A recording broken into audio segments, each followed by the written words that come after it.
Hi everyone. இன்றைக்கி இந்த வீடியோவில் நம்ம என்ன பார்க்குறோம்னா, உங்கள் எல்லாருக்குமே தெரியும், சென்னை எக்மோர் ரயில்வே ஸ்டேஷனில் ஒர்க்ஸ் போயிட்டுருந்துச்சு அப்படின்னு சொல்லி, அதன் காரணமாக பார்த்திங்கன்னா சமீபத்தில் ஒரு ஃபியூ ட்ரெயின்ஸ் தாம்பரம் வரைக்கும் கேன்சலேஷன் பண்ணாங்க. ரயில்வேஸ் இப்போ என்ன சொல்லியிருக்குதுன்னு பார்த்திங்கன்னா, அந்த வண்டிகள் எல்லாமே மீண்டும் எழும்பூர்லேருந்து புறப்பட்டு செல்லும் அப்படின்னு சொல்லி.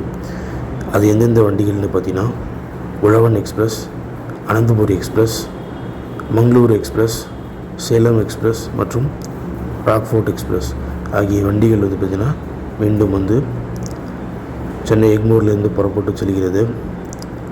இதுக்கு முன்னாடி பார்த்திங்கன்னா இந்த வண்டிகள் தான் ரீசெண்டாக கேன்சல் பண்ணியிருந்தாங்க. இப்போ இது மீண்டும் எழும்பூர்லேருந்து புறப்பட்டு செல்லும் அப்படின்னு சொல்லி ரயில்வேஸ் அனௌன்ஸ்மெண்ட் பண்ணியிருக்குது.